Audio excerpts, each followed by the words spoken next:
Israel America Iran మీద జరుపుతున్న దాడిలో ఇరాన్ కూడా ఒక రకంగా అమెరికా గల్ఫ్ దేశాల్లో ఉన్న అమెరికా బేస్ క్యాంపుల మీద, అమెరికా ఆర్మీ బేస్ల మీద దాడి చేస్తూ అమెరికాను ఉక్కిరిబిక్కిరి చేస్తూ ఉన్న పరిస్థితుల్లో ఇటు ఇరాన్ మీద కూడా అమెరికా అదే స్పీడును పెంచి ఇంకా యుద్ధ విమానాల సంఖ్యను పెంచుతున్నామని, మ్యాన్ పవర్ను కూడా పెంచుతున్నామని, సైన్యాన్ని దించుతున్నామని నిన్నే ఆ దేశ రక్షణ శాఖ మంత్రి, అమెరికా రక్షణ శాఖ మంత్రి ఇచ్చిన పిలుపు మేరకు ఇవాళ జరిగిన ఒక బ్రేకింగ్ న్యూస్ మనం చూస్తున్నాం. ఇరాన్ స్టేడియం మీద బాంబులు వేసింది అమెరికా. ఇరాన్ స్టేడియం మొత్తం కూడా నేలమట్టమైన పరిస్థితి కనబడుతుంది. ఇరాన్ రాజధాని అయిన టెహ్రాన్లో ఉంది ఆజాదీ స్టేడియం. అమెరికా ఇజ్రాయెల్ వైమానిక దాడులు చేసిన నేపథ్యంలో 12,000 సీటింగ్ కెపాసిటీ ఉన్న ఆ స్టేడియం మొత్తం కూడా ధ్వంసమైంది. డార్మటరీలు, కొత్తగా నిర్మించిన బిల్డింగ్స్ కూడా ఒక రకంగా నేలమట్టమయ్యాయి.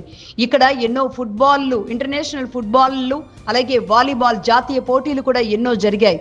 ఇది ఇరాన్లోని అతిపెద్ద స్పోర్ట్స్ ఫెసిలిటీ కేంద్రం అని అధికారులు వెల్లడిస్తున్నారు. మొత్తంగా 12,000 సీటింగ్ కెపాసిటీ ఉన్న స్టేడియం నేలమట్టం అవడం అంటే అతి పెద్ద ఆర్థిక దెబ్బ ఇరాన్కి.